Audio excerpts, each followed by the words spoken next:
दर्शकों, दूरदर्शन मध्य प्रदेश के खास कार्यक्रम नमस्कार एमपी में मैं डॉक्टर कृतिका चौबे आप सबका बहुत बहुत स्वागत करती हूँ। दर्शकों, जैसा कि आप जानते हैं, नमस्कार एमपी हमारा जो कार्यक्रम है वो सोमवार से शनिवार रोज़ सुबह 8 से 9 प्रसारित होता है। इस कार्यक्रम के माध्यम से हम रोज़ आपके समक्ष नए विषय पर चर्चा करते हैं। हमारे पास विशेषज्ञ होते हैं स्टूडियो में मौजूद, और क्योंकि ये एक लाइव सजीव फ़ोन इन कार्यक्रम है तो आप सीधे हमें संपर्क कर सकते हैं और विषय से संबंधित आपकी जो भी क्वेश्चंस हैं यहाँ हमसे बात कर सकते हैं। दर्शकों, जैसा कि हमारे कार्यक्रम की एक रीत है कि हम सबसे पहले पंचांग की तरफ नज़र घुमाते हैं और जानते हैं आज की तिथि क्या है। तो दर्शकों, देखते हैं आज की तिथि। आज की तिथि है विक्रम संवत 2081, वैशाख माघ, शुक्ल पक्ष सप्तमी तिथि है। दिनांक है 14 मई 2024, दिन मंगलवार। दर्शकों, ये तो थी हमारी आज की तिथि। अब क्योंकि भूतपूर्व में हुई जो भी घटनाएं होती हैं वो कहीं ना कहीं इतिहास के पन्नों में दर्ज हो जाती हैं। तो दर्शकों, बढ़ते हैं और देखते हैं आज का इतिहास क्या था। दर्शकों, 14 मई आज ही के दिन 1610 में फ्रांस में हेनरी चतुर्थ की हत्या हुई और लुईस 13वां फ्रांस की गद्दी पर बैठा। 1702 में इंग्लैंड और नीदरलैंड ने फ्रांस और स्पेन के खिलाफ युद्ध की घोषणा की। 1908 में पहली बार किसी व्यक्ति ने हवाई जहाज़ की उड़ान भरी। 1941 में 36,000 पर्शियन यहूदी को गिरफ्तार किया गया। 1944 आज ही के दिन ब्रिटिश सैनिकों ने कोहिमा पर कब्जा किया। आज ही के दिन 1948 में इजराइल ने ब्रिटिश से स्वतंत्रता की घोषणा की। आज ही के दिन 1963 में कुवैत संयुक्त राष्ट्र का 111वां सदस्य बना। आज ही के दिन 1973 में अमेरिका के सुप्रीम कोर्ट ने सेना में महिलाओं के समान अधिकार को मंजूरी दी। आज ही के दिन 14 मई 1981 में नासा ने अंतरिक्ष यान S192 लॉन्च किया। आज ही के दिन 1984 में फेसबुक के संस्थापक मार्क जुकरबर्ग का जन्म अमेरिका में हुआ। आज ही के दिन 1992 में भारत में तमिल टाइगर्स के नाम से मशहूर श्रीलंकाई विद्रोही संगठन LTTE पर प्रतिबंध लगाया। और आज ही के दिन 2010 में भारत और रूस के बीच 22 समझौते हुए।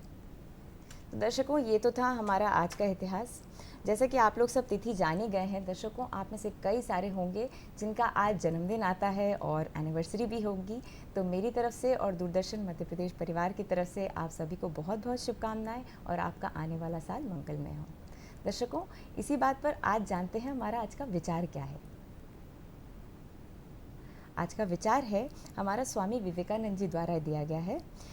स्वामी विवेकानंद जी कहते हैं, जब तक जीना है तब तक सीखना है, अनुभव ही जगत में सर्वश्रेष्ठ शिक्षक है। ये हमारा आज के उनके अनमोल वचन है। दर्शकों, ये बहुत सटीक बात है कि सीखने की कोई उम्र नहीं होती। आपको अपनी दृढ़ संकल्प और निष्ठा के साथ प्रत्येक कार्य को करना चाहिए और बस आगे बढ़ते रहना चाहिए। और आपके अनुभवी हैं जो आपका मार्गदर्शन करेंगे और आपके सर्वश्रेष्ठ शिक्षक बनेंगे। तो इसी सुविचार के साथ आज कार्यक्रम को आगे बढ़ाते हैं। दर्शकों, सबसे पहले तो जान लेते हैं कि आज का हमारा विषय क्या है। आज का विषय हमारा बहुत खास है। हमारा आज का विषय है करियर काउंसलिंग और छात्र। इस विषय पर चर्चा आगे बढ़ाने के लिए हमारे स्टूडियो में दो खास शख्सियत हमारे साथ यहाँ मौजूद है। हमारे साथ हैं डॉक्टर चरणजीत कौर, जो कि करियर कॉलेज की प्रिंसिपल रह चुकी हैं, और हमारे साथ हैं नीतू देशमुख जी, जो कि एक साइकोलॉजिस्ट हैं और करियर काउंसलर हैं। आप दोनों का हमारे कार्यक्रम में बहुत बहुत स्वागत है। Thank you very much. दर्शकों, चर्चा को आगे बढ़ाऊं उससे पहले, क्योंकि मैंने आपको बताया कि ये एक लाइव फ़ोन इन कार्यक्रम है, सजीव फ़ोन इन कार्यक्रम है, तो आप हमें सीधा फ़ोन कर सकते हैं। हमारे नंबर्स आप स्क्रीन पर देख सकते हैं। हमारा नंबर है 0755-266-0049। हमारा एक टोल फ्री नंबर है जिसमें आप 8 से 9 बजे तक हमें फ़ोन कर सकते हैं निःशुल्क। हमारा नंबर है 1800-233-0040। तो दर्शकों, ये तो थे हमारे नंबर, और आप हमारी फ़ोन लाइंस पर कॉल कर सकते हैं। अब चर्चा की शुरुआत करेंगे बिना देरी करे। मैम, क्योंकि हमारा आज का टॉपिक बहुत ही इम्पॉर्टेंट है और मुझे लगता है आज के समय से बहुत ज़्यादा इम्पॉर्टेंट टॉपिक इसलिए है क्योंकि बच्चों के रिज़ल्ट आ चुके हैं। 10वीं का रिज़ल्ट आ चुका है, 12वीं का रिज़ल्ट आ चुका है, बच्चों ने बहुत अच्छा किया है। तो सबसे पहली बात तो मैं ये जानना चाहूँगी कि 10वीं के बाद, क्योंकि करियर की शुरुआत हमारी दर्शकों 10वीं के बाद से ही शुरू हो जाती है, जब बच्चा पहली बार अपना सब्जेक्ट्स का सिलेक्शन करता है। तो इसमें बच्चा तो सिलेक्ट करता है मगर अभिभावकों की भी एक बहुत महत्वपूर्ण जिम्मेदारी होती है, तो इस पर आप हमारे दर्शकों के साथ क्या बात करना चाहेंगे? मैम आपसे शुरू करते हैं। अभिभावक से ज़्यादा वेल विशर किसी भी बच्चे के लिए कोई नहीं होता। जी बिल्कुल। अभिभावक ये चाहते हैं कि जो उन्होंने भी अचीव नहीं किया वो उनके बच्चे अचीव करें। लेकिन मैं ये बच्चों से कहना चाहूँगी कि अभिभावकों की सलाह तो लेनी है, लेकिन हमारी काबिलियत, हमारी एस्पिरेशंस, हमारा टैलेंट, हमारी खासियत, हमारा पैशन वो हमसे ज़्यादा कोई नहीं जानता। और इसके लिए बहुत ज़रूरी है कि हम पहले अपनी सेल्फ एनालिसिस करें और उसको ठीक तरह से समझें और तब प्रॉपर डिसीजन लें, क्योंकि जब हम एक बार सब्जेक्ट चूज़ करते हैं तो उस पर हमारी पूरी ज़िंदगी निर्भर करती है। तो पेरेंट्स की बात तो मानना ही है, ये तो हमारा कर्तव्य है, ये हमारा फ़र्ज है। लेकिन अब इतना पेरेंट्स को भी बच्चों को इतनी लिबर्टी देनी चाहिए, इस तरह का माहौल देना चाहिए कि बच्चे अपनी बात खुल के कह सकें। बिल्कुल, बहुत अच्छी बात कही मैम। आपका क्या कहना है इस पर? देखिए मैम ने अभी जैसे बताया है कि पेरेंट्स की थोड़ी एक्सपेक्टेशन बच्चों के साथ रहती है और वो इस एक्सपेक्टेशन को चाहते हैं कि हमारे बच्चे फुलफ़िल करें। तो यहाँ मैं पेरेंट्स को ये बताना चाहूँगी कि आपको सबसे पहले बच्चे की स्किल्स को समझना है, बच्चे के कौशल को, उसकी अभिक्षमता को। कई बार ऐसा होता है कि अगर हम इस क्राइटेरिया को फाइंड आउट करें तो 5 टाइप्स के हमारे क्राइटेरिया जैसे रहते हैं। बच्चे का इंटरेस्ट क्या है, बच्चा का इंटरेस्ट के साथ साथ उसका एप्टीट्यूड, अभिक्षमता क्या है। कई बार ऐसा होता है कि बच्चे का इंटरेस्ट किसी और फील्ड में होता है लेकिन अभिक्षमता कुछ और ही शो करती है। साथ साथ में बच्चे की एक्सपेक्टेशन क्या है, क्योंकि कई बार हम पेरेंट्स अपनी एक्सपेक्टेशन के साथ साथ बच्चों की एक्सपेक्टेशन भूल जाते हैं कि वो खुद क्या चाहते हैं। और उसके साथ बच्चे की पर्सनैलिटी, जो सबसे उसका एक व्यक्तित्व है। जैसे जस्ट सपोज एक बहुत अच्छा एग्जांपल मैं आपको दूं कि जैसे मैं एक डॉक्टर बनना चाहती हूँ, I want become a doctor, लेकिन मुझे डॉक्टर पैशन बहुत अच्छा लगता है और मुझे, लेकिन जब मैं वो उस पैशन में बहुत सारे एक्सीडेंटल केसेस को देखती हूँ, डेथ केसेस को, मैं डर जाती हूँ, मैं उस चीज़ को उस समय फेस नहीं कर पाती हूँ। तो that's a big part of your personality कि आपकी पर्सनैलिटी आपके प्रोफेशन, आपके इंटरेस्ट और एप्टीट्यूड के साथ सही मेल खा रहा है कि नहीं खा रहा है, ये भी बहुत ज़रूरी होता है। और थर्ड थिंग होती है बच्चों के साथ अपॉर्चुनिटी। आगे जो बच्चा विषय लेने वाला है, जो इस फील्ड में बच्चा अपना करियर बनाने वाला है, आगे 5-10 सालों में उसका क्या बूम है, आगे उसके क्या अवसर हैं, ये भी चीज़ जानना बहुत ज़रूरी होता है। तो ये क्राइटेरिया पेरेंट्स और बच्चों दोनों को समझना बहुत ज़रूरी होता है। ये क्राइटेरिया दर्शकों, आप में से जो भी छात्र देख रहे होंगे हमारा आज का शो, तो सबसे पहला मैसेज तो आप लोग के पास पहुंच गया कि सबसे पहले आपको जानना है कि आप का क्राइटेरिया क्या है, क्या चाहते हैं आप। और अभिभावकों के लिए भी एक बहुत अच्छा संदेश जा चुका है कि पहले अपने बच्चों के मन की बात जानें। मैम 10वीं और 12वीं में जो हम विषय का चुनाव करते हैं तो उसमें अभिभावकों की, जैसे हमने बात की, बड़ी अहम भूमिका रहती है। तो किन किन बिंदुओं पर हमको कैसे डिसाइड करना चाहिए सबसे पहले तो कि चलिए हम इस करियर ऑप्शन को चूज़ करते हैं, कोई सब्जेक्ट लेना चाहते हैं जिसमें हम आगे काम कर सकें? मैम बताएं। ऐसा है कि सबसे पहले तो जो नॉर्मल ट्रेंड रहता है, पेरेंट्स ये बोलते हैं कि जिसमें तुमने अच्छा स्कोर किया है वो ले लो, मैथमेटिक्स में अच्छा स्कोर किया है वो ले लो, सोशल स्टडी में लिया है तो आर्ट्स ले लो, है ना। पर जब हम देखते हैं बहुत सारी ऐसी पर्सनालिटीज़ हैं जिन्होंने बहुत अच्छा मैथमेटिक्स में स्कोर किया होगा लेकिन उन्होंने कॉमर्स चूज़ किया या आर्ट्स चूज़ किया और आज वो IAS IPS बने हुए हैं। तो हमारी एप्टीट्यूड को देखते हुए, हमारे टैलेंट को, हमारी स्किल को, हमारी पर्सनालिटी को और हमारे बिलीव्स और हमारा पैशन, ये सारी चीज़ें मिलाकर जब हम सब्जेक्ट का चुनाव करते हैं तो हम ना केवल सक्सेसफुल होते हैं बल्कि हम सेटिस्फाइड भी होते हैं। और जहाँ तक आप मेरा ओपिनियन जानना चाहोगे, मेरे को 42 इयर्स का एजुकेशन के फील्ड में एक्सपीरियंस है, तो मुझे ये ऐसा लगता है कि ऐसा सब्जेक्ट का चुनाव करना चाहिए जिसमें हमारे पास ज़्यादा ऑप्शंस हों। अगर हमारे पास उस सब्जेक्ट का हमारे पास पैशन नहीं है और हम उसको नहीं कर सकते, तब की बात अलग है। जैसे अगर हमने 10th क्लास के बाद, क्योंकि वो बहुत अहम फैसला होता है, हमने अगर मैथमेटिक्स चूज़ किया और हम मैथमेटिक्स को नहीं पढ़ पाते हैं तो हमें उसको नहीं चूज़ करना चाहिए। लेकिन अदरवाइज़ अगर मैथमेटिक्स बायोलॉजी आप चूज़ करते हो तो आपके लिए सारी स्ट्रीम्स खुली रहती हैं। जैसे 12th में अगर आपने साइंस के साथ किया तो आप आर्ट्स के सब्जेक्ट्स में भी जा सकते हो, आप कॉमर्स में भी जा सकते हो और आप कंप्यूटर साइंस में भी जा सकते हो। लेकिन अगर आप कॉमर्स लेते हो तो आप साइंस में नहीं जा सकते। ऑफ कोर्स उसके थोड़े बाद में हम डिस्कस करेंगे कि अभी गवर्नमेंट में हमें बहुत सारी नई स्कीम्स आई हैं। मैम नीतू मैम, आप क्या कहना चाहेंगी कि किस तरह डिसाइड करना चाहिए? बहुत अच्छी बात है मैम। देखिए, बच्चे के लिए एक करियर डिसाइड करना, फ्यूचर डिसाइड करने में पेरेंट्स का और बच्चे का, जैसे मैंने बताया, बहुत बड़ा रोल होता है। और इसमें ये देखना बहुत ज़रूरी है, हर एक बच्चे की एक इंडिविजुअल क्वालिटी होती है, हर एक बच्चे में एक क्षमता होती है, योग्यता होती है। तो उस योग्यता के आधार पर, जैसे कोई बच्चा मैथ्स में बहुत अच्छा है, केमिस्ट्री बहुत अच्छा करता है, रीडिंग हैबिट बहुत अच्छी है, बच्चे का प्रेजेंटेशन बहुत अच्छा है, बच्चा राइटिंग स्किल्स बहुत अच्छी हैं, तो ये चीज़ें भी आगे जाके बच्चे के लिए, उसके भविष्य के लिए बहुत अच्छा निर्माण कर सकती हैं। साथ साथ में कुछ जैसे एज ए साइकोलॉजिस्ट मैं आपको बताऊंगी, कुछ साइकोलॉजिकल असेसमेंट टेस्ट होते हैं, एप्टीट्यूड टेस्ट होते हैं, इंटरेस्ट होते हैं, पर्सनैलिटी टेस्ट होते हैं। तो ये भी हम बच्चों के ऊपर अप्लाई करके उनका पर्टिकुलर एरिया, उनकी पर्टिकुलर इंटरेस्ट को जान सकते हैं। तो इन सब चीज़ों को भी लेकर भी हम बच्चे के एक अच्छे भविष्य निर्माण में उनका सहयोग कर सकते हैं। जैसे मैम ने बताया है कि जैसे बच्चे के पास पीसीएम, पीसीबी में बहुत सारी स्ट्रीम्स होती हैं, लेकिन कई बार जो हमारी एक सोसाइटी टेंडेंसी है, सोशल टेंडेंसी में ये चीज़ रहती है कि पेरेंट्स को लगता है कि बच्चे का अगर इसमें परसेंटेज अच्छा है तो वो मैथ सब्जेक्ट ही लेगा, और अगर बच्चे का साइंस में, बायो में अच्छा है तो मेडिकल में जाएगा। लेकिन कई बार हम ये भूल जाते हैं, उसके अलावा भी बहुत सारे आज इतने बूम पे स्ट्रीम्स, करियर्स हैं, फील्ड्स हैं जिसमें बच्चा बहुत आसानी से अपना कैरियर बना सकता है। हो सकता है बच्चे का एंकरिंग बहुत अच्छा है, बच्चे किसी चीज़ को बहुत अच्छे से प्रेजेंट कर सकता है तो मास एंड कम्युनिकेशन में जा सकता है। बच्चे का किसी चीज़ में बहुत अच्छा है, इंटीरियर बहुत अच्छा है, NID में, NIFT में या NID के एग्ज़ाम्स बच्चा दे सकता है, Indian institute of fashion technology के एग्ज़ाम्स बच्चा दे सकता है। तो ये भी चीज़ हमें देखना बहुत ज़रूरी होता है कि बच्चे का एक्चुअल में उस चीज़ को लेके अभी क्षमता क्या बोलती है, या उस चीज़ को लेके बच्चा खुद क्या चाहता है कि आगे इसमें कैसे हम अपना करियर बना सकते हैं। 10वीं और 12वीं के बाद जब विषय का चुनाव करना होता है तो बच्चा एक बहुत ही टेंस्ड सिचुएशन में रहता है, कि क्योंकि अभिभावक भी के भी प्रेशर में होता है, ख़ासतौर पे पीयर प्रेशर में भी होता है कि हमारा जो दोस्त है वो इस सेक्शन में पढ़ना चाहता है, वो ये विषय ले रहा है तो हमें भी वही करना चाहिए। एक भेड़ चाल की तरह भी बच्चा जाता है कि काफ़ी ज़्यादा लोग मैथ्स ले रहे हैं या बायोलॉजी ले रहे हैं या कोई भी अलग सब्जेक्ट ले रहे हैं तो मुझे भी वही चूज़ करना चाहिए। ऐसे में बहुत कन्फ्यूजन रहता है बच्चे के दिमाग में। तो एक करियर काउंसलर की क्या भूमिका होती है मैम, और ये बच्चों को कहाँ मिल सकते हैं? देखिए मैम, एक बच्चे की एकेडमिक पोटेंशियलिटी जानना बहुत ज़रूरी है। अगर बच्चे का एकेडमिक पोटेंशियल बहुत अच्छा है, बच्चे में टैलेंट है, बच्चा उस चीज़ को अच्छे से कोप अप कर पा रहा है, बच्चा चीज़ को अच्छे से समझ पा रहा है, तो इन चीज़ों के लिए बच्चे की वैल्यूज़ क्या क्या हैं, इन चीज़ों को समझने के लिए करियर काउंसलर के बहुत ज़रूरी होता है।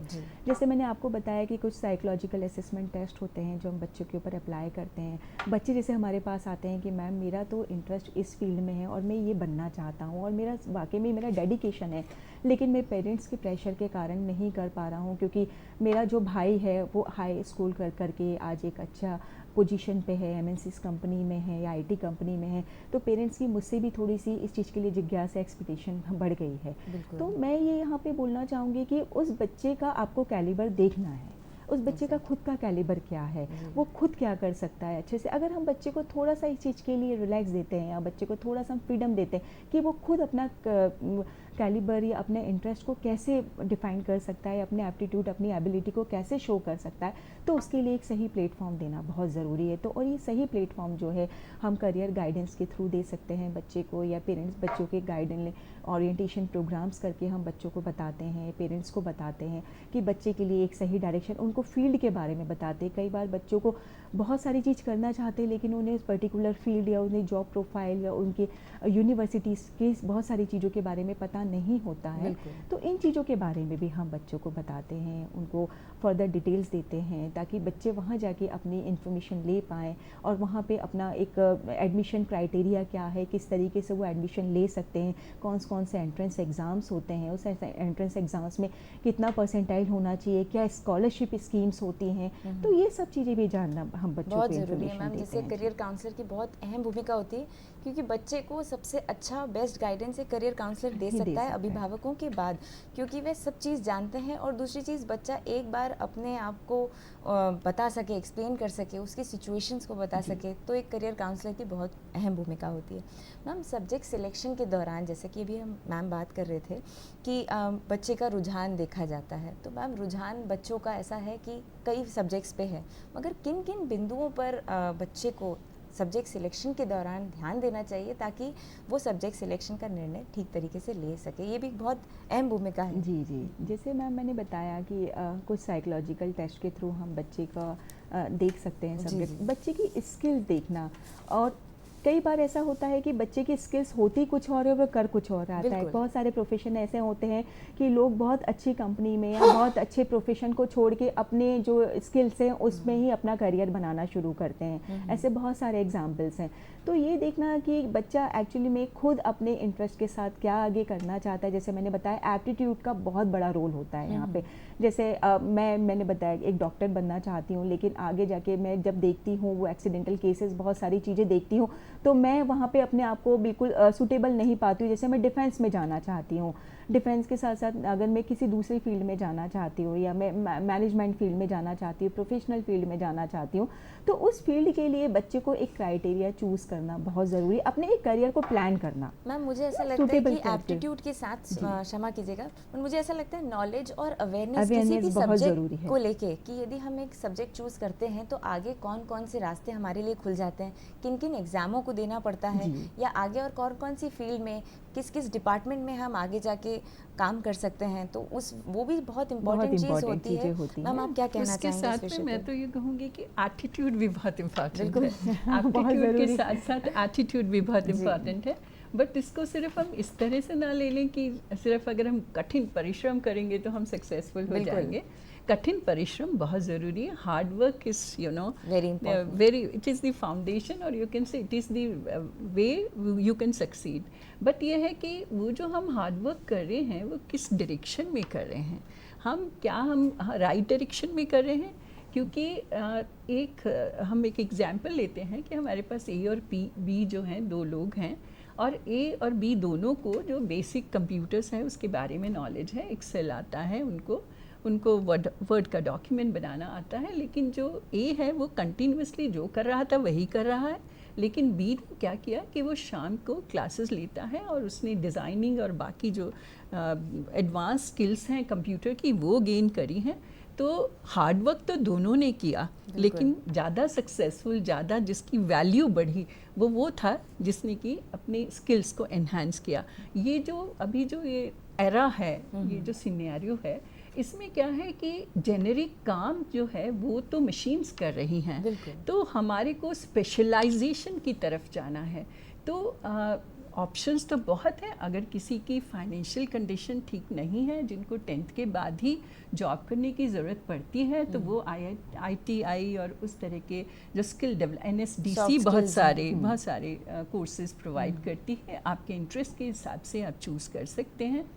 लेकिन अगर इस तरह की कोई कंडीशन नहीं है जिसमें आपकी फैमिली आपको सपोर्ट कर सकती है, तो कम से कम ग्रेजुएशन तक तो करें। और आप जिस भी सब्जेक्ट के साथ ग्रेजुएशन करेंगे उसके बाद there are plenty of options. Law कोई भी कर सकता है, रोबोटिक्स कोई भी कर सकता है, 2D 3D प्रिंटिंग कोई भी कर सकता है, चाहे उसने आर्ट्स लिया हो, साइंस लिया हो, कॉमर्स लिया हो, सबके लिए वो दरवाजे खुले हैं। अगर आपको बिल्कुल आपकी फैमिली नहीं सपोर्ट कर पा रही है, तो आप 12th के बाद में ETE एक एलिमेंट्री टीचर का एग्जामिनेशन होता है, वो दे के भी आप ज्वाइन कर सकते हो। और उसके बाद आप CTET करके एक एग्ज़ाम होता है, उसमें 2 पेपर होते हैं। एक पेपर जो है 12th वाले कर सकते हैं जिनके 45% होते हैं, और एक पेपर जो है वो ग्रेजुएशन के बाद कर सकते हैं और उसमें 50% मार्क्स की कंडीशन है। तो इस तरह से, और उसके बाद आपको मालूम है कि B.Ed कर सकते हैं, M.Ed कर सकते हैं। माने अगर आप टीचिंग प्रोफेशन में जाना चाहते हैं तो इस तरह से जा सकते हैं। अगर आपके पास कोई स्किल है तो उस स्किल के अनुसार आप कर सकते हैं। तो एक बहुत सुंदर सा शेर है जो कि हमें ये बताता है कि सिर्फ तमन्नाओं से, सिर्फ ख्वाहिशों से कुछ नहीं होता, ख्वाहिशों से नहीं बनते, ख्वाहिशों से नहीं गिरते फूल झोली में, करम की शाख को हिलाना पड़ता है। अंधेरों को कोसने से कुछ नहीं होगा, अपने हिस्से का दिया खुद ही जलाना पड़ता है। बहुत खूबसूरत बात कही मैम आपने कि सबसे पहली बात तो आपने बताई कि एटीट्यूड बहुत ज़्यादा इंपॉर्टेंट है, और आपने कई सारे करियर ऑप्शंस भी हमारे दर्शकों को बताएं। जो छात्र भी हमारे ये कार्यक्रम देख रहे होंगे तो उनके लिए बहुत हेल्प मिली होगी उन्हें इस बात से कि किस तरह 12th के बाद ITI के कोर्सेज़ कर सकते हैं, और बहुत सारी आपने इन्फॉर्मेशंस दी। मैम ऐसा होता है कई बार कि बच्चों का जो रुझान होता है वो किसी और तरफ होता है, वो कोई और सब्जेक्ट लेते हैं। कई बार ऐसा होता है कि बच्चों ने करियर ऑप्शन सब्जेक्ट तो चूज़ कर लिया मगर अब मन नहीं लग रहा है पढ़ने में। बिल्कुल। तो कई बार ऐसी सिचुएशन आ जाती है उनके सामने कि अब 10th में तो ले लिया, अब 1 साल पढ़ लिया, पर अब बिल्कुल मन नहीं कर रहा, अब इसे बदल देना चाहिए। तो क्या करियर या सब्जेक्ट चूज़ करने के बाद उसको बदलने का भी कोई ऑप्शन होता है? देखिए मैम, इसमें मैं ये बोलना चाहूँगी कि स्टेट गवर्नमेंट और सेंट्रल गवर्नमेंट की जो अभी स्कीम चल रही है, जैसे स्टेट गवर्नमेंट में अगर बात करें तो बच्चे ने को 10th के बाद जो सब्जेक्ट सिलेक्शन होता है वो बहुत इंपॉर्टेंट होता है, क्योंकि ये क्राइटेरिया है कि 11th के बाद बच्चा सब्जेक्ट चूज़ नहीं कर सकता, ये सिर्फ स्टेट बोर्ड में है। अच्छा। जैसे अगर बच्चे ने एक बार विषय ले लिया, जो विज्ञान ले लिया या उसने गणित ले लिया या कॉमर्स ले लिया, तो उसके बाद आगे उसके पास 12th तक कोई ऑप्शन नहीं है कि वो विषय को मतलब चेंज कर पाए। मैम मैं आपको यहाँ पे 2 मिनट के लिए रोकना चाहूँगी। हमारे कॉलर एक हमारे साथ जुड़े हैं, हम इस चर्चा को फिर से कंटिन्यू करेंगे। हमारे साथ है महेंद्र राजपूत जी भोपाल से। जी महेंद्र जी, पूछिए अपना सवाल। नमस्कार। हाँ नमस्कार मैडम जी। साइकोलॉजिस्ट मैडम से ये जानना चाहते हैं, अगर कोई बच्चा साइकोलॉजिस्ट बनना चाहता है इंटर के बाद, तो उसे कौन कौन से सब्जेक्ट चुनने चाहिए? सर देखिए, बहुत अच्छा क्वेश्चन आपने पूछा है। साइकोलॉजिस्ट बनना चाहता है तो पहले तो मैं उस बच्चे को बहुत अप्रिशिएट करूंगी, उसने एक सही दिशा का निर्णय लिया है। तो साइकोलॉजिस्ट बनने के लिए सर देखिए 11th-12th से ही आजकल NCERT साइकोलॉजी सब्जेक्ट चलाने लगे हैं, वो आप ले सकते हैं। और इसके बहुत एरियाज़ होते हैं, जैसे बच्चा ग्रेजुएशन में 12th साइकोलॉजी सब्जेक्ट से कर सकता है, तो ग्रेजुएशन के बाद एक स्पेशलाइजेशन कोर्सेज होते हैं, जैसे गाइडेंस काउंसलिंग का कोर्सेज होता है, बच्चा क्लिनिकल साइकोलॉजी से कर सकता है, बच्चा हॉस्पिटल साइकोलॉजी से कर सकता है, बच्चा इंडस्ट्रियल साइकोलॉजी से कर सकता है, फैमिली काउंसलिंग से कर सकता है, साइकोथेरेपी से कर सकता है, नॉर्मल साइकोलॉजी।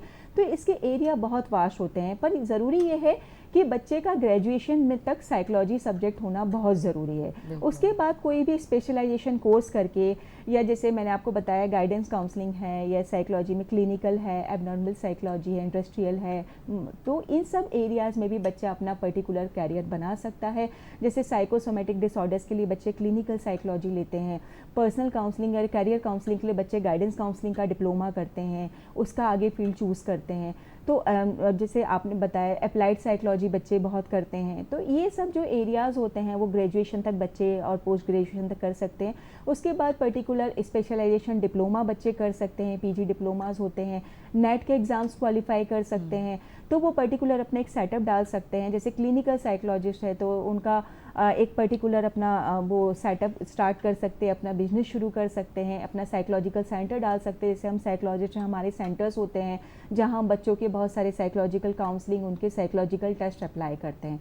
तो ये फील्ड जो है बच्चों के लिए पे आगे जाके बहुत ही वास्ट फील्ड बनता है, और जहाँ बच्चे एक दूसरों को समझना या उनका आत्मज्ञान होना ये बहुत ज़रूरी है। और आजकल इस चीज़ में बहुत ज़्यादा लोग आगे बूम कर रहे हैं, बहुत आगे बढ़ रहे हैं इस चीज़ के लिए।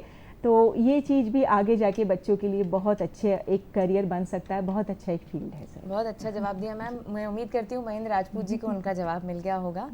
मैम हम चर्चा कर रहे थे सब्जेक्ट को चूज़ करने के बाद उसको चेंज करने की, तो आप बता रही थी कि स्टेट गवर्नमेंट देखिए स्टेट गवर्नमेंट का जो स्टेट बोर्ड है उनमें ये वाला सिस्टम चालू हुआ है कि 10th के बाद बच्चा अगर 11th-12th में जो भी विषय लेता है अभी हाल फिलहाल, तो उसमें विषय परिवर्तन नहीं होगा। यानी चूज करने के बाद एक क्लास में पढ़ने के बाद 11th-12th तक उसको वही विषय पढ़ना पड़ेगा। और अगर CBSE की बात की जाए, सेंट्रल बोर्ड की बात की जाए, तो उसमें फ्लेक्सिबिलिटी है कि बच्चा अगर 11th में वो सब्जेक्ट नहीं कवर कर पा रहा है या उसे डिफ़िकल्ट हो रहा है वो सब्जेक्ट, तो वो 12th में वो सब्जेक्ट ले सकता है, दूसरे सब्जेक्ट्स को वो विषय चूज़ कर सकता है। तो ये फ्लेक्सिबिलिटी अभी स्टेट बोर्ड में नहीं है। तो इसीलिए बच्चों को कहूँगी कि अगर आप जो भी भी विषय ले रहे हैं 10वीं के बाद, तो बहुत सोच समझ के, बहुत गाइडेंस के साथ, बहुत मार्गदर्शन के साथ, पेरेंट्स का सबका डिस्कस करने के बाद या अपने खुद के एप्टीट्यूड के बाद ही आप विषय चूज़ करिए, क्योंकि आगे जाके फिर अगर आप स्टेट बोर्ड में हैं तो आपको फिर ऑप्शन नहीं मिलेगा। अब जैसे एजुकेशन NEP जो है वो हो सकता है इम्प्लीमेंट हो जाए इलेक्शन के बाद, तो तब बच्चे में थोड़ी फ्लेक्सिबिलिटी हो सकती है कि वो विषय चूज़ करे, लेकिन अभी ऐसा कोई नियम नहीं है। बहुत अच्छी इन्फॉर्मेशन। इसमें एक और चीज़ ऐड करना चाहूँगी बिल्कुल मैडम, बिल्कुल, कि मैडम ने बताया कि अपन सब्जेक्ट चेंज नहीं कर सकते हैं, तो हम सिलेक्शन ही हमें सही करना चाहिए। बिल्कुल, सबसे पहले तो सब्जेक्ट सिलेक्शन सही करें ताकि हमारा एक साल बच जाए। दूसरा क्या है कि कई सारे स्कूल्स में मैंने देखा है, ऑब्जर्व किया है कि वो लोग आपकी जो 10th की परसेंटेज होती है उसके बेसिस पर ही 11th में कुछ सब्जेक्ट्स देते हैं। तो हमारे को, पेरेंट्स को और जो भी उन बच्चे को गाइड कर रहे हैं, उनको ये देखना बहुत ज़रूरी है कि हमारे बच्चे का जो इंटरेस्ट है वो किस तरफ है। अगर उस स्कूल में उसको वो सब्जेक्ट नहीं मिल रहा है तो ऐसे स्कूल को सर्च करें। कैंपसेस बोलते, कोर्सेज और कैंपसेस को हमें सिलेक्ट करना चाहिए हमारे इंटरेस्ट के अनुसार। ऐसा नहीं कि हमको उसी स्कूल में कंटिन्यू करना है और हमें अगर वो सब्जेक्ट हमारे पसंद का नहीं मिल रहा है तो ज़बरदस्ती नहीं करना, क्योंकि स्ट्रेस लेवल एक बार बढ़ गया तो it is very very difficult to control it. बिल्कुल सही बोला, बहुत अच्छी बात बताई मैम आपने कि जैसे बच्चों को कई बार आपने बिल्कुल सही कहा कि कई स्कूलों में सब्जेक्ट्स 10वीं के मार्क्स के ऊपर ही सब्जेक्ट दिए जाते हैं, भले आपकी रुचि हो या ना हो, आपको वही सब्जेक्ट जिसमें आपके नंबर अच्छे आए हैं वही दिए जाते हैं। मैम NEP जो स्कीम है 2020 में जो स्कीम आई है वो कब लॉन्च हुई और उसके बारे में थोड़ा सा बताएं, और क्या उसके लॉन्च होने के बाद, मान्यता मिलने के बाद उसको क्या कुछ फ्लेक्सिबिलिटी एजुकेशन सिस्टम में आ पाएगी, वो ज़रा हमारे दर्शकों बिल्कुल, I would like to describe बिल्कुल ma'am, because we have already implemented it, because Madhya Pradesh ने जब लॉन्च हुई तभी उसको इम्प्लीमेंट कर लिया। 29 जुलाई 2020 को ये जो है पास हुआ था और उसके बाद इसको लॉन्च कर दिया गया। और इसमें क्या है कि एम्प्लॉयबिलिटी के लिए जो एक स्किल का फैक्टर मिसिंग था वो उसको उसने ब्रिज कर लिया। सबसे पहली बात तो ये है कि हमको ऐसा स्टूडेंट मिलेगा जो स्किल्ड है, जो और ऊपर से उसने, जैसे हम कहते हैं कि सब्जेक्ट जो उसकी चॉइस का है वो उससे मिलता है। थोड़ा सा डिस्क्राइब कर सकती हूँ? बिल्कुल बिल्कुल मैम, आप तो उसमें क्या है कि हम लोग सबसे पहले जब स्टूडेंट 12th का आता है तो साइंस स्ट्रीम का हो या कॉमर्स का हो, तो उनके लिए चॉइस होती है कि वो एक मेजर सब्जेक्ट चूज़ करेंगे। जैसे हम कभी ऑनर्स डिग्री करते हैं तो हमको एक सब्जेक्ट जो है वो मेजर लेना पड़ता है, तो उसमें 2 पेपर होते हैं। फिर दूसरा पेपर जो होता है वो माइनर होता है और वो आपकी स्ट्रीम का होता है। बाकी जो एलिजिबिलिटी क्राइटेरियन है वो हम सबको मालूम है। बिल्कुल मैम। तो हमने जैसे मेजर, मैं साइंस का एग्जाम्पल लेके बताती हूँ कि PCM का बच्चा है तो उसने फिज़िक्स जो है एज मेजर लिया और उसने मैथमेटिक्स जो था वो माइनर लिया। तो ये 2 सब्जेक्ट हो गए, मेजर एंड माइनर। तीसरा सब्जेक्ट जो होता है वो इलेक्टिव होता है, तो वो हमारी स्ट्रीम का भी हो सकता है और दूसरी स्ट्रीम का भी हो सकता है। उसमें ये ऑप्शन है, जैसे वो चेंज ओवर करने का है। तो जैसे उसने फिज़िक्स और मैथ्स ले लिया मेजर और माइनर के रूप में, अब उसके पास चॉइस है कि वो तीसरा सब्जेक्ट जो है वो केमिस्ट्री ले ले, तो वो सब्जेक्ट स्पेसिफिक हो गया। लेकिन अगर उसको इलेक्टिव में दूसरा, जैसे आर्ट्स और कॉमर्स की स्ट्रीम बाकी है, तो उसमें से वो सब्जेक्ट ले सकता है। And subjects are specified and there is foundation course जिसमें वो लैंग्वेजेस पढ़ता है, एनवायरनमेंट पढ़ता है, योगा पढ़ता है। इसके अलावा वो एक वोकेशनल सब्जेक्ट पढ़ता है। इसके अलावा मतलब ये सब फर्स्ट ईयर में हो रहा है और it will go up to 3 years। और उसके बाद जो है वो फील्ड वर्क कर सकता है या इंटर्नशिप कर सकता है। इस तरह से उसका एक्सपोजर होता है, माने प्रोजेक्ट वर्क कर सकता है। और ये सब मिलाकर वो 3 साल तक पढ़ता है। और उसके बाद अगर उसको मेजर भी चेंज करना है, क्योंकि माइनर का जो पेपर होता है वो जो मेजर का सेकंड पेपर होता है वही होता है। अच्छा, इज इट क्लियर? तो मेजर में 2 पेपर है, फर्स्ट एंड सेकंड पेपर। और माइनर में जो पेपर है वो जो मेजर का सेकंड पेपर है वो है। ठीक है। और अगर मान लो हम दूसरे स्ट्रीम के हैं और हमने उसको इलेक्टिव के फॉर्म में लिया है तो वो पेपर भी माइनर ही होता है। ओके। मुझे लगता है मैम इसकी हेल्प से करियर ऑप्शंस काफ़ी ज़्यादा खुल जाते हैं। जाते ये बहुत अच्छी जानकारी है दर्शकों। समय हो गया एक छोटे से ब्रेक का। आप कहीं मत जाइएगा, चर्चा को फिर से कंटिन्यू रखेंगे। तब तक के लिए लेते हैं छोटा सा break.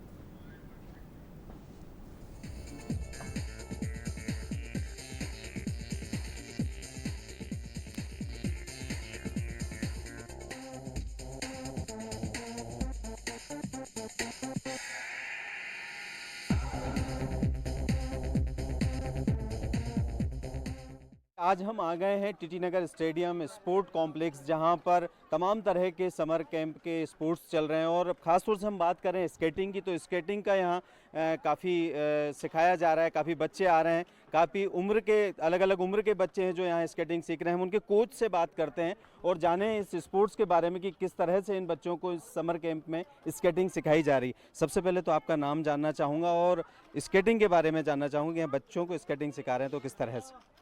Okay, so first of all मेरा नाम ललिता गुप्ता है। मैं स्केटिंग कोच हूँ स्टेडियम में। तो यहाँ पे समर कैंप स्टार्ट है अभी, जो 15 अप्रैल से स्टार्ट हुआ है 15 जून तक। यहाँ बहुत से बच्चे आते हैं 4 ईयर से। यहाँ बहुत से छोटे छोटे बच्चे स्केटिंग कर रहे हैं, 4 ईयर के भी बच्चे हैं और बड़े भी आते हैं कुछ। सो ये, और यहाँ बच्चों को सबसे पहले ट्रेनिंग देते हैं उनकी कैटेगरी वाइज। स्टार्टिंग बेसिक होता है, जो टेनिसिटी स्केट्स होते हैं वो बेसिक स्केट्स होते हैं। उसमें हम बच्चों को बैंड होना सिखाते हैं और वॉक कैसे करते हैं, जो टेक्निक्स स्केटिंग की होती है वो सब उसके बारे में हम उनको बताते हैं। ओके, जब बच्चे आते हैं फर्स्ट डे उनके व्हील लॉक कर देते हैं ताकि वो ओनली वॉक करें, स्लाइड ना करें, क्योंकि उनके व्हील इतने फ्री होते हैं वो बैलेंस नहीं बना पाते हैं। तो अगर वो गिरते भी हैं तो उनके सेफ्टी गार्ड्स हैं, हेलमेट, नी गार्ड्स, सारे पैड्स उनको लगाने के लिए बोलते हैं। और फिर हाँ, फर्स्ट डे उन्हीं के साथ बच्चों को हाथ पकड़ के करवाते हैं ताकि उनको कुछ अनबैलेंस हो तो गिरे नहीं, उनके मन में फेयर ना बैठे स्केटिंग को लेकर। आइए स्केटिंग के कुछ बच्चों से हम बात करते हैं और जानते हैं कि वो किस तरह से इस समर कैंप में स्केटिंग सीख रहे हैं। आपसे जानना चाहूँगा कि यहाँ स्केटिंग सीखने आए हैं समर कैंप में, तो किस तरह से यहाँ सिखाया जाता है और आप कितना सीख पाए? सर अभी तो बहुत अच्छा सिखा रहा है, मेरे को 1 महीना हो गया है और मुझे मतलब लग रहा है कि हाँ कुछ पहले से बेहतर है, बहुत अच्छा। पहले मैं रोड्स पर चलाती थी तो उतनी स्पीड नहीं आ रही थी, स्पीड के लिए मैंने ज्वाइन किया स्टेडियम। तो मुझे लगता है कि नेक्स्ट ईयर में मैं वापस आऊँ स्टेडियम में। इस बार 12th है तो इतना कंटिन्यू तो नहीं कर पाऊँगी, बट 2 महीने जितना करूँगी उतना बेस्ट करूँगी। और स्टेडियम में बिल्कुल जैसे सिखाना चाहिए वैसे ही सिखा रहे हैं। कोच भी हमारे बहुत अच्छे हैं, मतलब बहुत हेल्पफुल है और हर चीज़ में हमें बताते हैं कि ऐसा करो, ऐसा नहीं, गलत मूव है। मतलब हर चीज़ से हम लोग को बिल्कुल हम श्योर हैं कि हाँ हम सीख जाएंगे, आगे चलकर कुछ ना कुछ करेंगे। कुछ और बच्चों से हम बात करते हैं। आपसे मैं पूछना चाहूँगा, स्केटिंग आप सीखने आ रहे हैं, कितने दिनों से स्केटिंग सीख रहे हैं? मैं सीख रहा हूँ 1 साल से, मेरे को बहुत अच्छे से आता है। मैं 2 स्टेट जा चुका हूँ। यानी कि स्पोर्ट के बतौर स्पोर्ट पर्सन आप इसको खेल रहे हैं। आपकी हाइट भी बहुत अच्छी है, हाइट कितनी है आपकी, सपोर्ट करती है आप? हाइट बहुत सपोर्ट करती है, हाइट के चक्कर में स्पीड बढ़ जाती है। अच्छा, हाँ। आगे जाकर और चूंकि 1 साल से आप खेल रहे हैं, कर रहे हैं स्केटिंग, तो आगे जाकर और क्या करियर के तौर पे देखते हैं इसको? आगे जाकर इसकी कोई स्पोर्ट्स में आगे जाएंगे या कुछ और करेंगे? इसी के स्पोर्ट्स में आगे जाने की सोच रहा हूँ। आपसे मैं बात करना चाहूँगा, आप कब से सीख रहे हैं और कितना आसान और कितना मुश्किल है स्केटिंग सीखना, ये बताइए आप। मेरे को बस यहाँ पे 1.5 साल हुआ, मतलब 1.5 महीना हुआ है। मेरे को पहले मैं रोड पे चलाता था, मेरे को ज़्यादा इम्प्रूव नहीं लग रहा था। तो मेरे पापा ने बताया कि स्टेडियम जाओ, तो मैं स्टेडियम आया। यहाँ पे थोड़ा गिरा हूँ, चोट लगी है, लेकिन अपना कॉन्फिडेंस नहीं खोया, लेकिन मैं करते रहा तो अच्छा सीख गया। अच्छा, क्या आपका नाम क्या है? रिजा। रिजा, आप स्केटिंग सीखने आ रहे हो, कैसा लग रहा है आपको यहाँ पर? बहुत अच्छा। अच्छा, कितना सीख गए हो आप? चला लेते हो आप अच्छे से? हाँ। और आपके कोच आपको क्या क्या बताते हैं, स्केटिंग कैसे करना चाहिए, किस तरह से इसको सीखना चाहिए? भाग के पैर उठा के ऐसे। अच्छा, पैर उठाकर चलाना चाहिए। आप अब कितने दिन हो गए आपको यहाँ आते हुए? 1 महीने। 1 महीने से आप सीख रहे हैं, तो अब आगे भी आप सीखेंगे और कुछ और आगे लगातार करेंगे इसको? हाँ। क्या नाम है आपका? फाइजा मेरा खान। जी, आप कब से सीख रहे हो स्केटिंग यहाँ पर? बहुत दिन हो गए। हाँ। तो आपको आती है स्केटिंग, अब चला लेते हो स्केट? कितनी बार गिरे हो आप? गिरते हो आप? क्या नाम है आपका? हर्षिता कुशवाहा। हर्षिता, आप स्केटिंग करने आ रहे हो, कैसा लग रहा है आपको? अच्छा। और कितने दिनों में आप स्केटिंग सीख गए यहाँ पर? 5 डेज में। अब कैसी स्केटिंग कर लेते हो? अच्छी। आद्या, अब कब से सीख रहे हो स्केटिंग? 1 महीना। 1 महीना हो गया। समर कैंप में आपने और क्या क्या स्पोर्ट्स सीखे हैं स्केटिंग के अलावा? स्केटिंग। स्केटिंग आपको पसंद है स्केटिंग? यस। तो कितना सीख पाए हो आप, कैसे चला लेते हो अभी यहाँ? अच्छा चला अच्छे से सीखते हो आप? मैं अभी बहुत 30% सीख गया था, पर अभी मैं बीच में थोड़ी सी छुट्टी ली थी जिससे मुझे 5% कम हो गई है। मुझे अभी खाली 25% आए थे। मैं चाहता हूँ कि मैं इंटरनेशनल में करूँ, हाइपर में करूँ, और कल मेरा एक रेस भी है, मैं उसमें भी जाने वाला हूँ। यस, आपकी मम्मी भी कह रहे थे कि आप बहुत अच्छा कर रहे हो तो आगे आपको स्पोर्ट पर्सन बनाना है, तो आप आगे वाकई स्पोर्ट पर्सन बनेंगे? हाँ।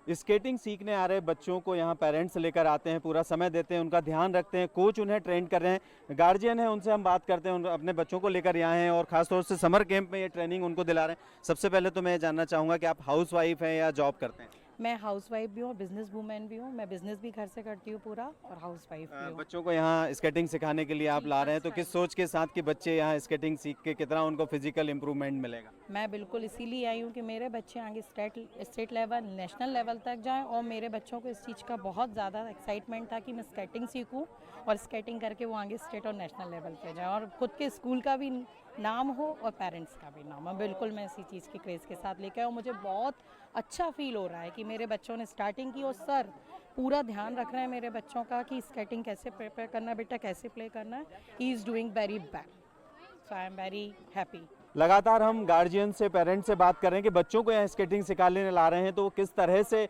बेहतर बच्चों को इम्प्रोवाइज़ कर पा रहे हैं। सबसे पहले तो मैं आपसे जानना चाहूँगा, बच्चों को स्केटिंग सिखाने आ रहे हैं आप समर कैंप में, कैसे, किस तरह से आपने सोचा कि बच्चों को स्केटिंग सिखाना चाहिए और कितना सीख पा रहे हैं बच्चे? आजकल जैसा कि हम लोग देख रहे हैं, इतना कंपटीशन का ज़माना, अगर बच्चे को हम लोग आगे नहीं बढ़ाएंगे तो ऑफ कोर्स बच्चे पीछे रह जाएंगे। इसलिए ये सोच के साथ मैं बच्चों को यहाँ स्केटिंग, एक तो क्या है फिजिकल फिटनेस बनता है, ऊपर से बच्चों का ओवरऑल ग्रोथ भी होना इम्पॉर्टेंट है। तो इसलिए मैं दोनों बच्चे को, ये छोटा वाला मेरा 3.5 ईयर का, बड़ा वाला 6.5, मैंने दोनों को स्केटिंग में डाला और काफ़ी अच्छा कर रहे हैं, और सर लोगों का भी बहुत अच्छा सहयोग रहता है। तो कल एक कंपटीशन भी है, उसमें भी हमारे बच्चे पार्टिसिपेट करेंगे। बच्चों को यहाँ पे स्केटिंग सिखाने के लिए ला रहे हैं और लगातार रोज आते हैं उनके साथ, कैसे, किस सोच के साथ आप बच्चों को यहाँ ला रहे हैं?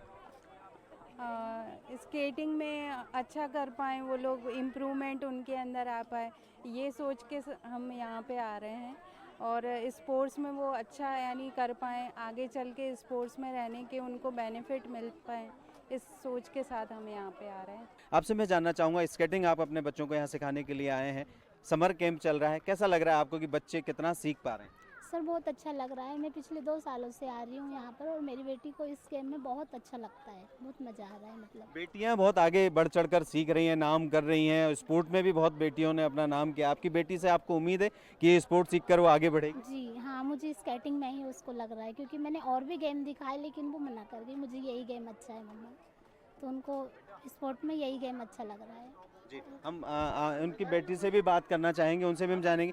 आपकी मम्मी चाहती हैं कि आप इस स्पोर्ट में आगे बढ़ें, तो आपको लगता है कि आप सीख पा रहे हैं उतना और वो मम्मी जैसा चाह रही हैं वैसा कर पा रहे हैं? हाँ। तो यहाँ एक पेरेंट और आई हैं जो अपने बच्चों को यहाँ लगातार सिखा रही हैं, 2 साल से उनसे हम बात करते हैं। स्केटिंग सिखा रही हैं आप अपने बच्चों को, किस सोच के साथ आप यहाँ बच्चों को स्केटिंग सिखाने के लिए लाएँ?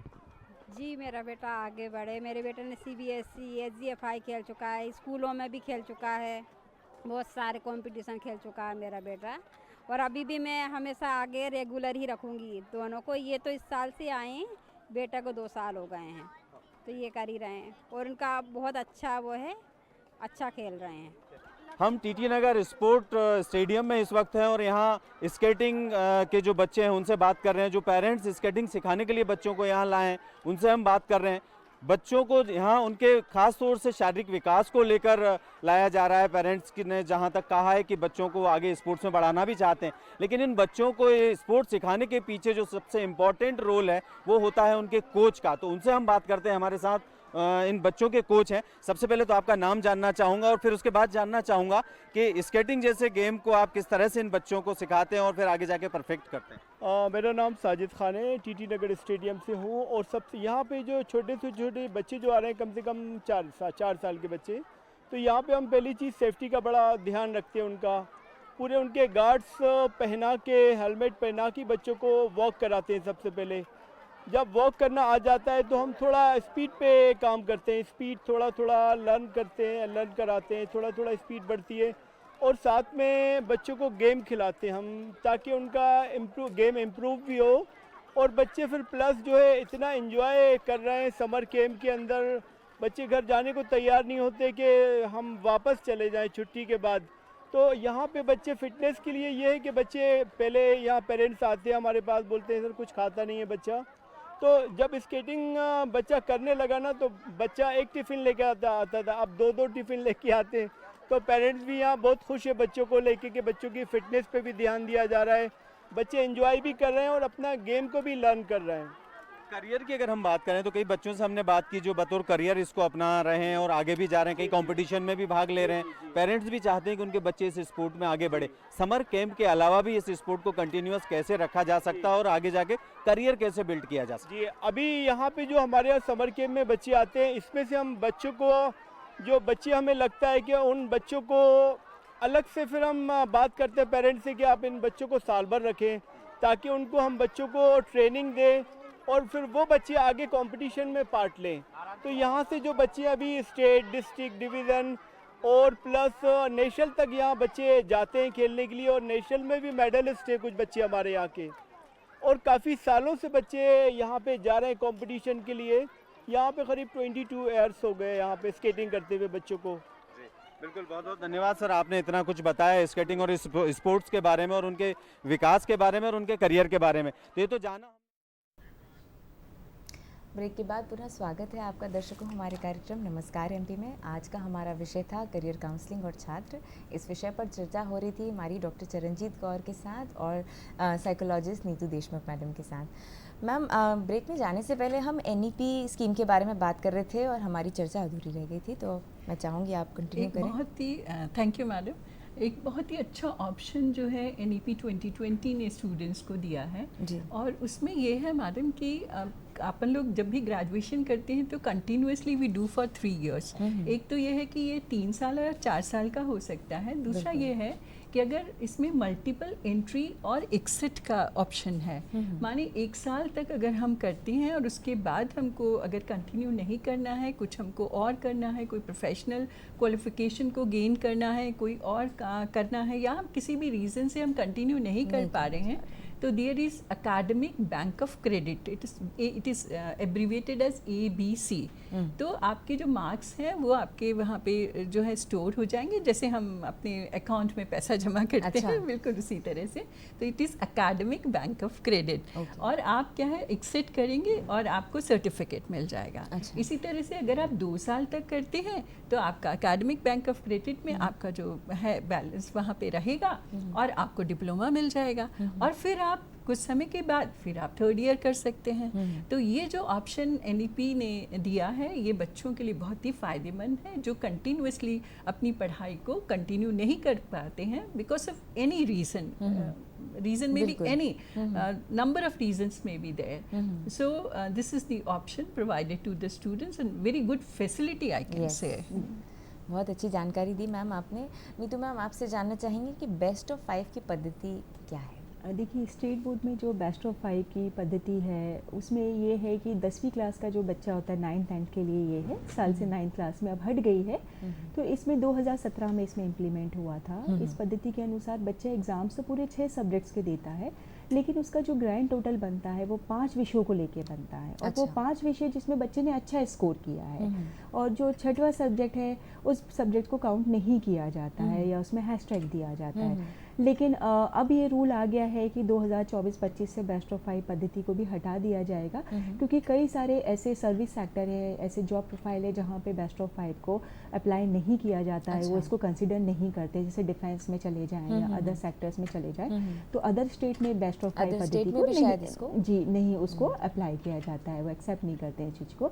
तो इस कारण जो स्टेट गवर्नमेंट ने बेस्ट ऑफ 5 पद्धति 2024 और 25 में ये नहीं रहेगी, क्योंकि उससे पहले थी बच्चों को। तो काफ़ी बच्चों के पास हमारे पास काउंसलिंग केसेस आते थे कि मैम आगे हमें डिफेंस में जाना है, तो वहाँ पे इस चीज़ के लिए कंसिडर नहीं किया जाता है। तो इसी चीज़ को देखते हुए स्टेट बोर्ड है उसने बेस्ट ऑफ 5 पद्धति को इस साल से लागू नहीं किया है। अच्छा मैम, जैसे कि हम बात कर रहे थे बच्चों के नॉलेज की, अवेयरनेस की, तो ये बात तो बिल्कुल सही है, मगर मैम कई बार बहुत सारे बच्चों को अपने विषय के बाद चुनाव करने के बाद पढ़ना है आगे, मगर उनको प्रॉपर नॉलेज नहीं है कि स्कॉलरशिप, कई बार बच्चों को स्कॉलरशिप की भी आवश्यकता पड़ जाती है, कई बार कुछ बच्चे बाहर जाके पढ़ना चाहते हैं, तो इसकी भी जानकारी से बच्चों को रहता है कि कभी उनको इन्फॉर्मेशन ही नहीं होती। करियर काउंसलर मिल जाए तो बहुत अच्छी बात है, मगर नहीं तो फिर बच्चे कहाँ से इस जानकारी को इकट्ठा करें? क्या कोई हेल्पलाइन नंबर है? इसके बारे में आप हमारे दर्शकों को बताएं। देखिए, माध्यमिक शिक्षा मंडल जो स्टेट बोर्ड है, वहाँ का जो साइकोलॉजिस्ट जो हमारे यहाँ रहते हैं, वहाँ का जो हेल्पलाइन नंबर है 180023300175। अच्छा।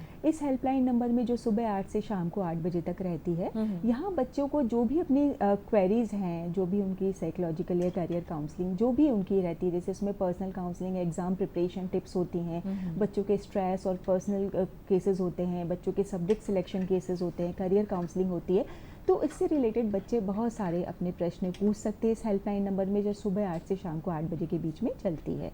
तो यहाँ पे हमारे जो एक्सपर्ट काउंसलर्स होते हैं वो बच्चों को बहुत अच्छे से काउंसिल करते हैं, उनको बहुत अच्छे से मार्गदर्शित करते हैं। बीच में 2 मिनट के लिए रोकना चाहूँगी। हमारे साथ हमारे कॉलर हैं डॉक्टर प्रदीप साहू जी हैं। जी पूछिए सर अपना सवाल।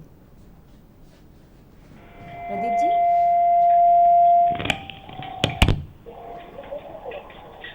हेलो। जी सर। हेलो। जी सर पूछिए अपना सवाल। हेलो। आवाज आ रही है क्या डॉक्टर लतिका? जी जी सर प्लीज पूछिए अपना सवाल। मैं प्रदीप बोल रहा हूँ भोपाल से। जी जी सर। हाँ ठीक है। मैं ये पूछना चाहता हूँ आपके एक्सपर्ट से कि जो साइकोसोमेटिक टेस्ट होते हैं जो कैरियर काउंसलिंग के लिए किए जाते हैं। जी जी। आप टीवी की आवाज़ थोड़ी सी कम कर दें या बंद कर दीजिए टीवी की आवाज़। वो कितने ऑथेंटिक होते हैं?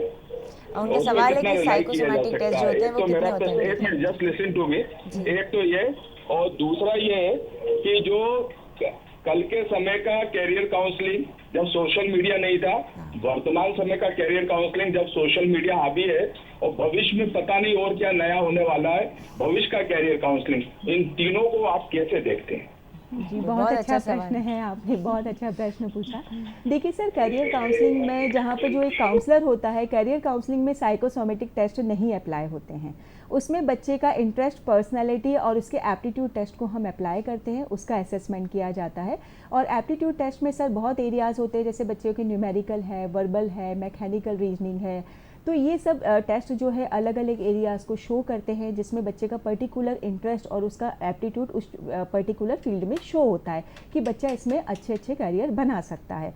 तो ये ऑप्शन हम बच्चों को देते हैं। उनके टेस्ट अप्लाई करने के बाद उनकी पर्सनैलिटी उस पर्टिकुलर फील्ड के एप्टीट्यूड के अकॉर्डिंग सही है कि नहीं है, उसका इंटरेस्ट उस फील्ड में है कि नहीं है।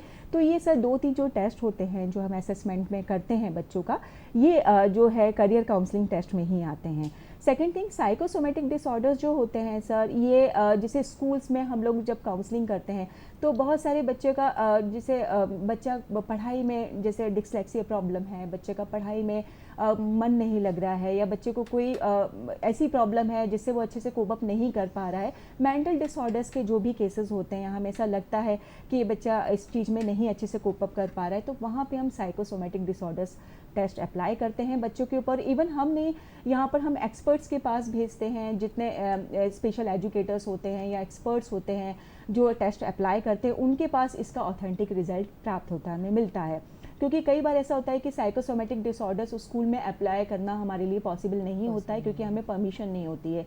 तो हम इंटेलिजेंट टेस्ट बच्चों के ऊपर लगाते हैं, कई सारे इंटेलिजेंट टेस्ट। उनका एक दूसरा क्वेश्चन और भी था कि करियर काउंसलिंग आज के समय और उसको कैसे देखते हैं, भविष्य में कैसे देखा जाता है? पहले तो सर इतनी जागरूकता नहीं थी बच्चे के भविष्य को लेकर, पेरेंट्स भी इतने नहीं थे। जो बच्चों ने, आपने भी देखा होगा कि जो हमने पढ़ लिया, जो हम लोगों ने सिलेक्ट कर लिया, पेरेंट्स उसी चीज़ के लिए एग्री थे, इतना जागरूकता नहीं थे। लेकिन आज पेरेंट्स और बच्चे दोनों ही बहुत जागरूक हैं। आज कॉम्पिटिटिव एनवायरनमेंट है, पेरेंट्स भी जानते हैं कि चैलेंजिंग सिचुएशन में हमें बच्चे को किस तरीके से तैयार करके फील्ड में भेजना है। जैसे आपने देखा होगा कि एक प्लेयर भी होता है तो वो भी प्ले करने से पहले या अपना खेल खेलने से पहले पूरा तैयार होता है अपने पूरे हर चीज़ के साथ, चाहे मेंटली हो, फिजिकली हो, इमोशनली, हर चीज़ से वो कैपेबल होके मैदान में उतरता है।